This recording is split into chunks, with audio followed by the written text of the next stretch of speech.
Wakil Presiden Republik Indonesia ke-10 dan 12, Jusuf Kalla biasa disapa, JK, mengajak seluruh negara-negara Islam, negara di Timur Tengah bahkan Amerika untuk bersama-sama meminta Israel menghentikan serangan ke Palestina.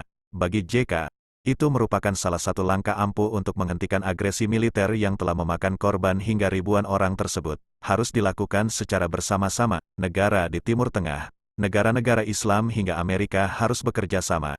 Karena kalau sendiri-sendiri, Israel sepertinya tidak takut, kata Jusuf Kalla, usai menghadiri Aliansi Rakyat Indonesia Bela Palestina, di Monumen Nasional, Jakarta Pusat, Minggu, tanggal 5 November tahun 2023. Pada kondisi terkini, JK menyebut Amerika sebagai negara yang memiliki peran penting. Pasalnya, Israel selama ini bisa melakukan serangan-serangan tersebut tidak terlepas dari bantuan negeri Paman Sam tersebut. Kita harus bersama-sama termasuk Amerika karena Israel bisa melakukan itu karena bantuan dari Amerika. JK juga menyinggung, seluruh negara harus mengedepankan langkah-langkah dan isu kemanusiaan. Pasalnya, JK yakin jika langkah-langkah politik sudah tidak bisa dilakukan, saat ini langkah politik sudah tidak mempan, yang sekarang harus digaungkan adalah karena alasan kemanusiaan, tegas Ketua PMI tersebut. Pada kesempatan yang sama ia meminta masyarakat Indonesia dan rakyat di seluruh dunia untuk terus membantu rakyat Palestina, baik secara moral, material hingga mendoakan perjuangan rakyat Palestina agar terbebas dari penjajahan bangsa Israel.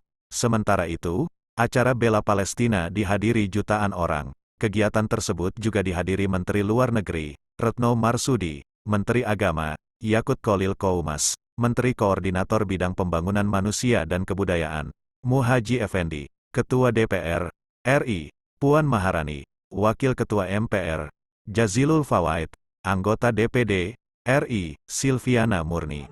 Upaya bersama secara internasional, karena kalau hanya sendiri-sendiri kelihatannya Israel tidak mampu untuk melakukan serangan begitu banyak.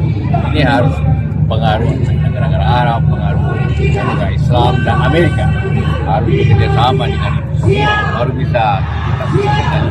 Kendalikannya seperti apa, Pak? Ya, menyetop, bikin upaya dialog lagi. Dialog, Pak. Tapi negara oki bagaimana, Pak, untuk bersama? Ya, itu harus ada kebersamaan semua. Karena PBB kan juga tidak ada tidak bisa. Israel seperti begitu, tidak pernah mau dengar suara orang, tapi terkecuali sudah dengar suara Amerika. Ya, Amerika harus bersama-sama. Boikot apa salah satunya, Pak, caranya untuk tidak mempan apa sih yang tidak fungsi boikot Israel. Barangnya juga tidak ada masuk, bisa masuk dari negara lain.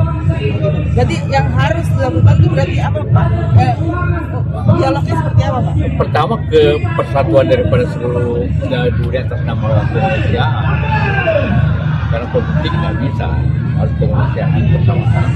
Dan di Amerika justru bergerak-gerakannya. Karena mereka bisa menyerang itu dengan bantuan Amerika, kan negara-negara Eropa, negara barat lain. Tapi untuk militer, Pak, Gaza belum ada bantuan yang tetap gitu, Pak, dari negara-negara yang dulu Islam juga membantu dia. itu negara Mesir, Syria, Jordan. Tapi sekarang berbeda dan tahun 50 mereka dibantu oleh Rusia. Sekarang hanya Libanon nih, Pak, yang harus. Ya, Hizbullah, semua gerakan-gerakan yang non pemerintah, karena mereka juga lemah secara militer, secara ekonomi dengan negara itu. Juga dibantu oleh Rusia. Rusia juga lemah sekarang. Jadi sulit ini terkecuali dengan gerakan kemanusiaan. Indonesia gimana, Pak? Indonesia harus bagian daripada perlu nggak itu. untuk membantu hubungan militer? Saya kira sulit juga, kita jauh sekali. Kalau militer